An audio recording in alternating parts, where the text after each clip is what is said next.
Hi guys, I am Divyang from IGCSE on Fingertips. Today we are going to solve Physics Paper 4.3 of October-November 2022. This paper is of 40 marks. It's a structured type paper. Let's get started. First question says, an aeroplane accelerates along a horizontal runway before takeoff. The aeroplane accelerates for 35 seconds. The speed of the aeroplane when it takes off is 75 meters per second. So it starts to accelerate, reaches a velocity where it can lift off and then lifts off the ground. Figure 1.1 shows the speed of aeroplane varies between time 0 and 35 seconds. Define acceleration. Acceleration is nothing but rate of change of velocity, right? Or change in velocity per unit time. So rate of change of velocity, right? That is your acceleration. Then calculate the average acceleration of the aeroplane between time 0 and 35. What is acceleration? We just wrote that it is rate of change of velocity. So rate of change of velocity, denominator must be 35 minus 0, right? They are asking us to find this between 35 and 0. And if I'm not wrong, the question says that aeroplane reaches a speed of 72 at the end, right? So it starts from rest, reaches 72, right? This is what it does. So this is basically 72 divided by 35, which is 2.057. So because everywhere we have two significant figures, let's write 2.1 meters per second square. That is your acceleration. Then we have combined mass of the aeroplane, its passengers and its fuel on takeoff is 1.1 into 10 to the power 5 kilogram. Calculate the average resultant force on the aeroplane between 0 and 35. So average resultant force, we know that force is equal to mass into acceleration. We have just found out that acceleration is 2.1, just a second. So 2.1 meters per second square. Mass is given as 1.1 into 10 to the power 5, right? This is what we already have. Now let us multiply this 1.1 into 2.1. What do you get? 2.3 into 10 to the power 5 Newton. This is the average force, right? Resultant, because this is causing acceleration. So this will be the resultant force, not the force produced by the aeroplane. It will be much greater. Aeroplane comes over drag, right, from the air. So that is the resultant force we just found out.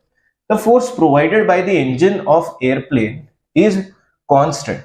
Give one possible explanation for the change in acceleration of the airplane between 0 and 35. So this is the change in acceleration, right? No, this is the change in velocity. So acceleration was highest here and acceleration is 0 at the end. So what happens that the acceleration becomes 0? So I will say that air drag increases with increase in speed, right? Air drag increases with increase in speed. So what happens?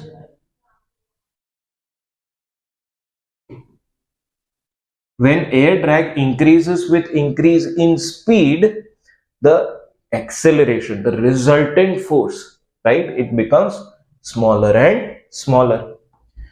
Then we have on figure 1.2 sketch a graph to show how acceleration of the aircraft varies between 0 and 35. Okay, so our graph for speed time was this one, correct? So acceleration is greatest at the start, goes on decreasing, right? And then lowest at the end. So I will draw a graph. Let's draw a combined graph that looks something like this, right? It goes on decreasing but does not become 0, right? If you look at the graph, it is not 0. The graph still has some slope like this. Okay, so this is your answer. Now we have question number 2. Figure 2.1 shows a tennis ball approaching a tennis racket. Tennis ball hits the racket at a speed of 52. The average force on the ball during the time that it is in contact with the racket is 350 Newton. Speed of the ball after it leaves the racket is 26 meters per second in opposite direction. So this is how it comes and this is how it goes back, right? This velocity is 52. This velocity is 26. Okay. Then the force is 350 Newton. The average force is 350 Newton. Calculate the change in momentum of the ball while it is in contact with the racket. So what is change in momentum? The change in momentum is mass into change in velocity, right? Because mass won't change, only velocity will change. So mass of the ball, I did not read this. Mass of the ball is 58 gram. Let's change it to kilogram, right? Because I want to write change in momentum in form of Newton. For that, I'll have to use all SI units, and for that, I will change it to kilogram. So initial velocity, let's take it 52. Because velocity is a vector, right? The initial velocity will be, final minus initial, right? So initial will be minus 26. Sorry, I'm saying this wrong. I've taken it like this. Okay, let me erase. V means final velocity, right? So if I take 52 in positive direction, 26 is in negative direction. But for understanding, I'll take 26 left hand side as positive. So 52 is negative, right? And this is what I do. So this will be 58 into 26 plus 52 whole divided by 1000. This is the change in momentum for that ball. So 58 into 26 plus 52 divided by 1000. I get 4.524 Newton. I will write this as 4.5 Newton second, right? Or kg meters per second. Kg and this thing in meters per second. So Newton second, or better unit is kg meters per second. You can use that. State an equation which defines impulse in terms of force and time. So impulse is force multiplied by time, right? Because see, force is equal to mass into acceleration. Acceleration is change in velocity upon time, right? So your force becomes change in velocity upon time into mass, and therefore if you take this time here, you get this equation, right? F into t. This is what you're supposed to write, but F into t is equal to m into v minus u. Calculate the time that the racket is in contact with the ball. Now we already have the change in momentum, right? Which is 4.5 Newton second. We just said that change in momentum in terms of force is F into t, but F is given as 350.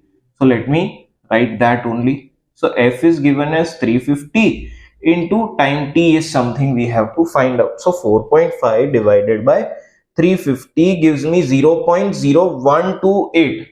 So 0.013 seconds, right? This is all in seconds. So I'll round it off to 0.013 seconds. Calculate the difference between values of kinetic energy of the ball before and after the impact with racket. Now, because kinetic energy is a scalar quantity, I will not take the sign, right? So I will have half m v1 square minus half m v2 square, right? Taking half m common, right? This is what I do.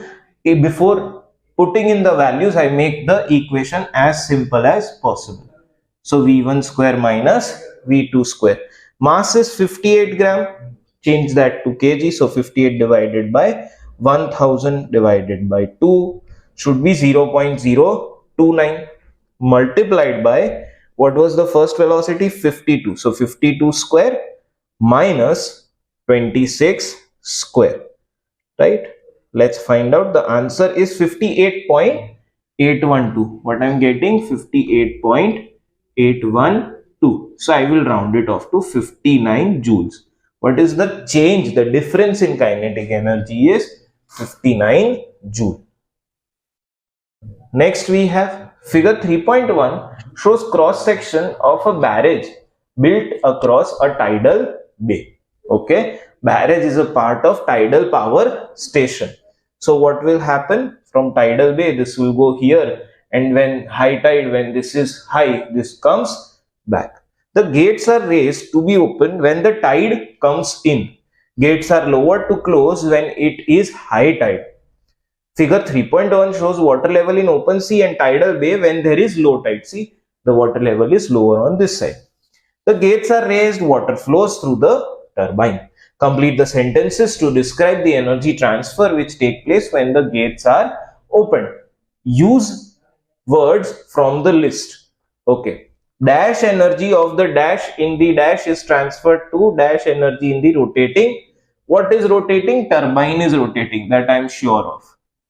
Turbine, right? Let's just check if there is turbine. Yes. Okay. There is turbine. Okay. That is what we have already used. Dash energy of the, so is transferred to dash energy in turbine. Turbine is rotating, right? So what kind of energy does it have? Mechanical or kinetic? We have mechanical, kinetic as an option. So kinetic, right? Dash energy of the, so what energy do we start with? We are starting with gravitational potential energy, right? This right hand side, the water was at higher level, so gravitational potential energy. Do we have that option? Yes. Okay. Of the dash in the dash, who has this energy? Water in the tidal bay, right? This gets easier and easier. Sorry about the handwriting, guys. This is the best I can do. That is why I keep on repeating whatever I write. Hope that makes it clear whatever I am writing.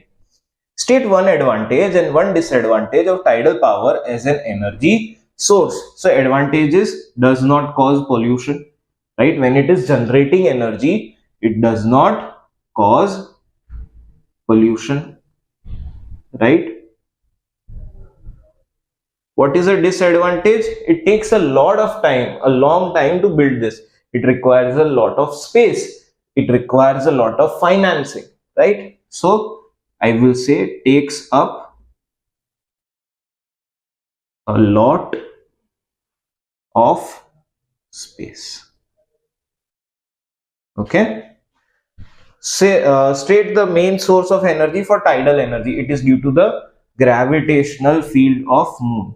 So moon's gravity, right? Moon is trying to pull water towards itself. Then question 4, figure 4.1 shows a liquid in glass thermometer labeled thermometer X. State the physical property which varies with temperature in a liquid in glass thermometer. The volume of the liquid, right? When you heat this or when it is put in a hotter liquid, the volume of liquid increases, the volume of liquid decreases if you put in a colder substance, right? So we have state the physical properties which vary. So I will say volume of the liquid.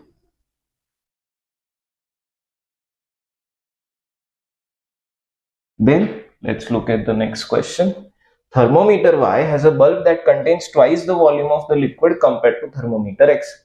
State and explain how the sensitivity of thermometer Y compares with sensitivity. Because I said that volume of the liquid is what decides how much it will go or what is changing. If there is more volume, the sensitivity increases, right? More volume of liquid available for expansion.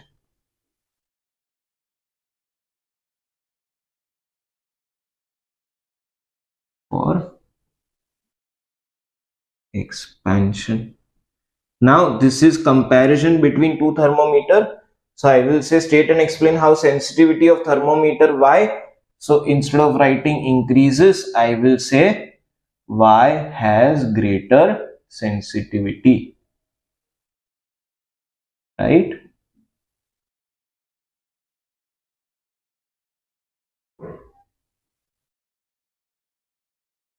Okay. So Y has greater sensitivity because more liquid is available for expansion. State and explain one change that can be made to design a thermometer X to increase its range. Increase the length of the stem. What do they call this in this diagram? Increase the length of the stem, I will say. Okay. Increase length of stem, right? If you increase the length of the stem, right, this liquid will not have its boiling point at 100, right? It will still be liquid. So more graduations can be made, more, right? That is how you will increase the range. So more graduations can be made. A liquid in glass thermometer cannot measure a temperature of 1300. State a physical property that varies with temperature. In a thermometer, we can measure a temperature of 1300. Which thermometer can measure the temperature of 1300? It should be thermocouple, right? It should be metal. 1300 is a really high temperature. So what changes in that? You can also use infrared thermometers, but here they are meaning thermocouple. So what changes? EMF changes, right? The voltage across the two ends of the conductor changes. That is nothing but EMF, and that is how you can measure the temperature with a calibrated scale. Three identical dishes A, B, and C contain equal volume of water. Dish A is outside in sunlight, experiences no wind during the day. Dish B is outside in sunlight, experiences a strong wind during the day. Dish C is in dark room. Water evaporates from each dish. After 12 hours, a student measures the volume of water in each dish. Dish C contains largest volume, B contains the smallest volume.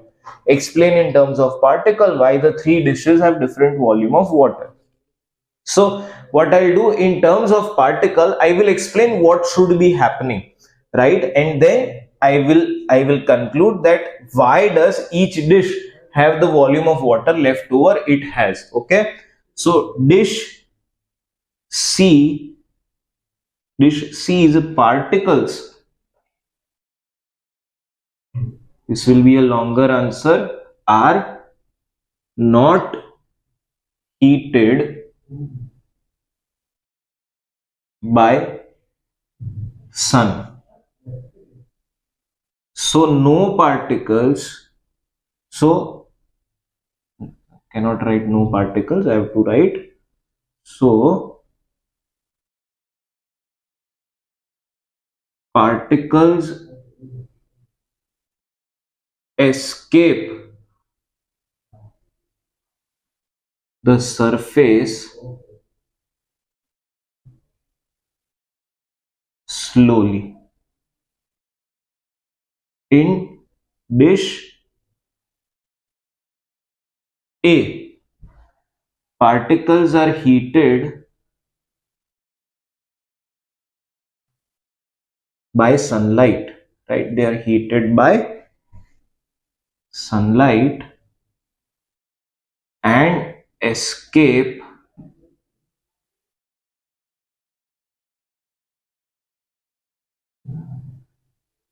due to escape from the surface due to energy available. Escape from surface from the energy available.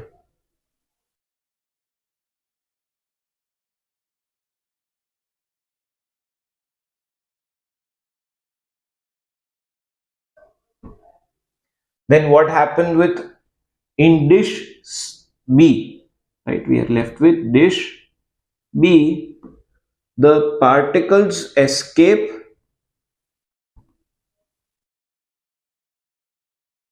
due to energy from sun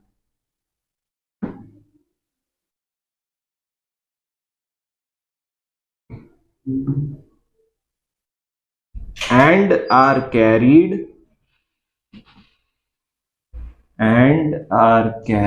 away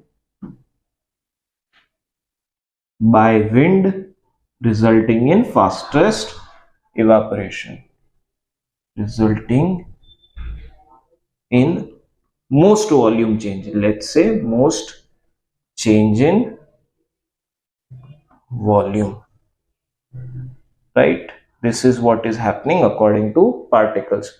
Or see, you can even write a better answer to this, because I have less space. What you can say, the particles on the surface have enough energy to escape. They will escape, leaving behind the particles with lesser energy. In dish C, there is no external energy provider, so slowest rate of evaporation. In dish A, sunlight is available, so a little bit faster. But in dish B, the water particles on top of the beaker or dish are carried away by wind, so faster evaporation takes place, right? That is also a form of answer you can follow.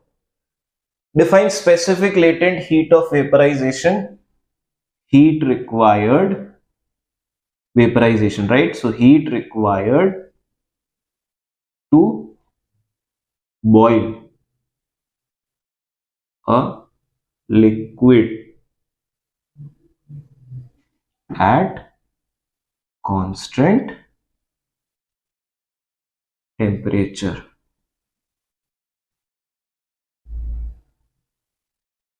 It is specific. So boil a liquid of 1 kilogram, right, at constant temperature. Specific, so you have to specify mass. Next question we have. Figure 5.1 shows an insulating beaker, crushed ice, an immersion heater, and a thermometer. Insulating beaker, crushed ice, immersion heater, and insulating thermometer. Insulating beaker and thermometer. Initial temperature of the ice is -60. Immersion heater is switched on and the temperature is recorded at equal intervals of time. Figure 5.1 shows the temperature time graph. Describe what occurs in each of the sections A, B, C, and D. Ice. What is happening, guys? Temperature of ice is changing, right? Okay.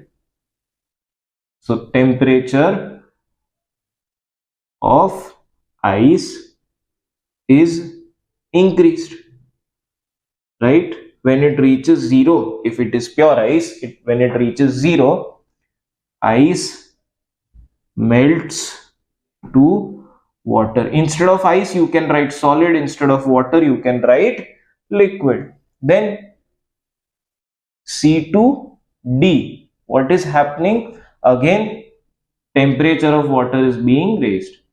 Temperature of water is increased. And then water is boiled to steam, right? This is the change that we are observing in this graph.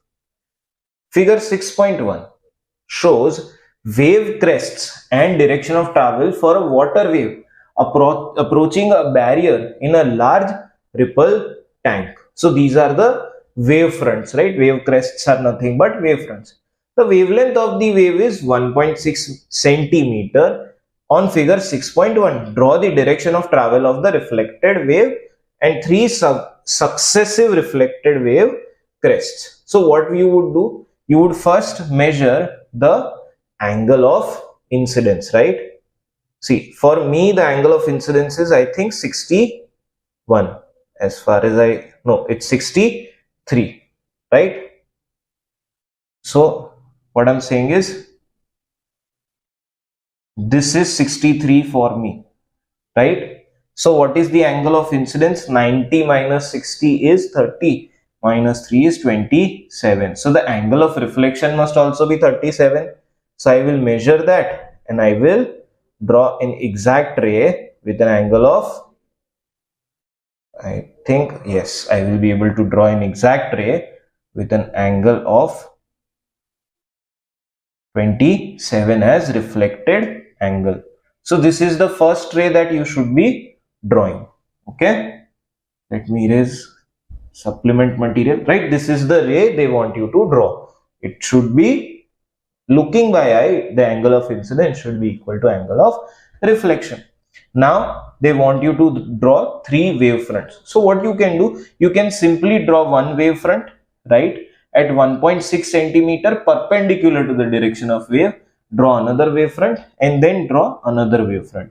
Let's say, for example, in a question they have not given the wavelength is 1.6, but you have to draw the reflected waves. So what you should do, draw a reflected wave perpendicular to this blue line and passing through this, then another wave passing through this and perpendicular to this line, another wave passing through this perpendicular to this line. Then take your eraser and erase this part, right? This becomes your wavefront. Okay, this also works, whichever you find better. Then we have figure 6.2 shows an identical wave approaching a barrier with a gap of 1.3 centimeter. On figure 6.2, draw 3 successive wave crests after they pass through gap in the barrier. Okay, so this is 1.3, right? By eye, I can see that the barrier is almost the size of the wavelength. So what I will have as my waves, diffracted waves, right, with wavelength of 1.3. I don't have a rounder, so these are not circles. Yours should be concentric circle with this as your center. Okay, then frequency is 4 hertz. Calculate the speed of the wave. Here the barrier gap is 1.3, little bit smaller than wave, so definitely diffraction will take place. We know that velocity is equal to frequency times of wavelength. Wavelength is 1.6 centimeter. This is 1.6 upon 100 meter, right? Speed we will find in meters per second. Prefer to write your answers in SI unit. Wave is 4, frequency is 4. So 4 into 1.6 upon 100. So quickly doing this, 4 into 1.6 divided by 100 should give me 0.064 meters per second, right? That will be your speed of the wave, this water wave that we have just traced. What is meant by total internal reflection? When all of the light reflects back to the denser medium is known as total internal reflection. To the denser medium, this reflection is known as total internal reflection. Total, so all of it. Next, figure 7.1 shows a ray of light from a light source in a tank containing a liquid. The ray of light, strikes the surface of the liquid at an angle x. The refractive index of liquid is 1.5. Calculate the largest value of x for which total internal reflection can occur. So first, let's find out critical angle. I know that refractive index is 1 by sine of critical angle. So critical angle is equal to 1 by n and sine inverse of this whole thing. So 1 by 1.5 sine inverse of answer. I have 41.81. So I will take that as 42 degree, right? Let's say critical angle of this liquid is 42 degree. Now let's look at where x is, right? So when I say critical angle, this angle should be 42. We know that normal is drawn perpendicular to the surface. So this angle can be 48, not greater than that, right? If it is greater than 48, then total internal reflection will not take place. So 48 degree. Let me check, did I get 42 or 43? 1 divided by 1.5 sine inverse of answer 41.81. Yes, 42. The speed of light in air is 3 into 10 to the power 8 meters per second. Calculate the speed of light in liquid. Simply, we know refractive index is speed of light in air upon speed of light in that particular object, substance. So C by N. So 3 upon 1.5 into 10 to the power 8. 3 upon 1.5 is 2. 2 into 10 to the power 8 meters per second. This is the speed of light in this liquid. Then figure 8.1 shows apparatus used to charge a metal by induction. Lead is connected to earth, metal plate, insulator, positively charged plastic rod. Describe and explain how the apparatus shown in figure can be used to charge the metal. So let me frame this answer, guys. This one, you frame it yourself. I will just give you what you should be writing. How the apparatus shown can be used to charge the metal. Bring positive rod near metal, right? That is the first thing you do. Why? Because we are charging by induction, right? Metals are conductors, they cannot be charged. So just a second, guys. Metal, okay, bring rod near metal. What will happen? The negative charges in metal plate come near the surface of metal. So negative charges come near upper surface of metal. I'm actually writing answer only here. It's not just points, this is the answer.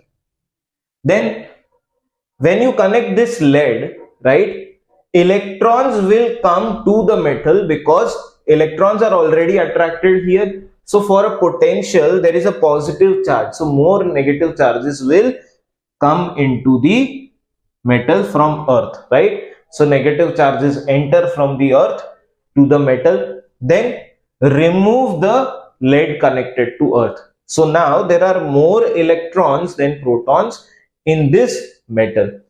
After that, you remove this plastic positive rod, and therefore your negative charges will stay behind. If by mistake you remove this first and then remove this, then again whatever extra electrons were present here, they will go back to earth and this will become zero potential, right? So first remove the lead from the earth and then remove the plastic rod.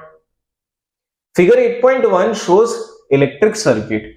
On figure 8.2 shows electric circuit. On figure 8.2, draw an arrow to show direction of flow of electron and explain how do you determine the direction. So this is positive, this is negative. Conventional current is anti-clockwise here. So your electron flow will be clockwise. Explanation: opposite to the flow of current, right? Opposite to the flow of current. Then we have question number 9. Figure 9.1 shows a circuit with an alternating current supply, a resistor and a diode. The frequency of power supply is 50 Hz. Calculate the time period for one complete cycle of AC supply. Time period is 1 by frequency. So this will be 0.02 seconds. Right? The peak potential difference across the resistor is 340. Okay. Sketch a graph to show how the potential across the resistor varies with time for two cycles. So one cycle is 0.2 seconds. So 0.02 seconds. So 0.02 and 0.04 seconds. Right? Then the cycle will be like this. Right? Crest, trough, because this is a AC voltage. This is how it changes. Label potential difference axis with value of PD at the peak. They have told us that the peak voltage is 340 volts. So I will label this as 340. This as minus 340. Right? Okay. Then what do we have? Label the time axis. Okay, that we've already done. A cloud chamber can be used to detect alpha particles and beta particles. Alcohol in cloud chamber exists as vapor and condenses on ions produced in the air. This forms visible tracks. So I believe these are the tracks. Figure 10.1 shows the tracks when a source of alpha and beta particle is present in cloud chamber. There is cloud chamber, alcohol vapor in the air. Some of the tracks are short and thick, other tracks are longer and thin. State and explain which tracks are produced by alpha and which tracks are produced by beta particle. So because alpha particles are heavy, alpha particles are highly ionizing, I believe the short and thick is alpha particles. So I will write short and thick track. Okay, short and thick track, highly ionizing. Okay, they are highly ionizing and heavy, right? Thick track because they are highly ionizing, shorter because they are heavy. Okay, then beta particles, long and thin track, right? Longer and thinner. I am writing long. Okay, let's write longer and thinner.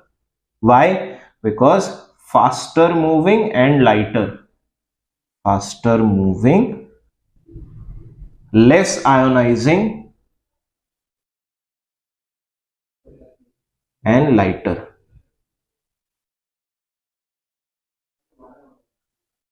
Okay. Then we have part B.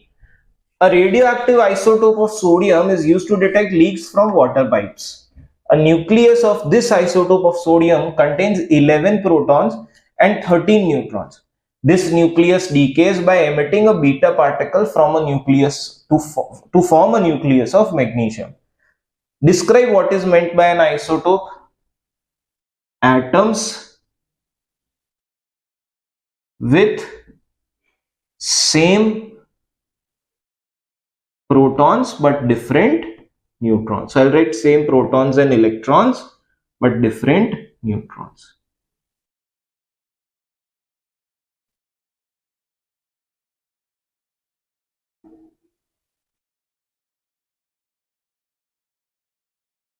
Okay. Then write down the nuclear equation for the decay of isotope of sodium to magnesium. So sodium, right, has 11 protons. They've said it has 11 protons and 13 neutrons. So its mass number is 24. It is decaying by beta emission. Beta has a charge of -1, right? So -1 and 0. Now to equate both sides, right, magnesium, x plus 1 should be equal to 11. Sorry, x minus 1 should be equal to 11. So x itself should be 12, right? because 24 plus 0, I mean 24 minus 0 is 24. This is the nuclide notation for magnesium, and that is your answer. Then they are saying this isotope of sodium has a half-life of 15 hours. The isotope of magnesium is stable and does not undergo radioactive decay. Suggest why these properties of isotope of sodium and isotope of magnesium make this isotope of sodium suitable to detect leaks from water pipe. See, they are asking, you have to specify isotope of sodium and isotope of magnesium both. First of all, product is non-radioactive, right? Product is not radioactive and hence not harmful, right? Next I will write what happens. This is there, right? Now about magnesium we have written sodium, the half-life, there is no radioactive sample left after a few hours, hence safe to use due to half-life of 15 hours of sodium. So half-life of 15 hours of sodium, make sure there is no radioactive sample left after 15 hours. That is also an answer you can write. Then we have figure 1.1 shows a solenoid connected to a battery. On figure 11.1, draw the pattern of magnetic field inside and around the solenoid.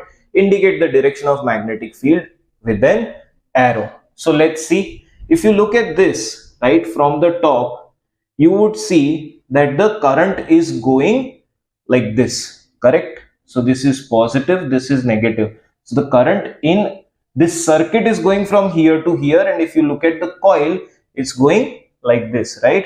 So I can draw south pole like this. So I will say that this is the south pole, this is the north pole. This is actually not important here, so I will not write that. For my understanding, I'll write that the top is north pole and the bottom is, the top is south pole and the bottom is north pole, right? Now the electric field, magnetic field outside the magnet is from north to south and inside the magnet is from south to north. So this is your direction of magnetic field, right? Let's draw another magnetic field. It's not this large.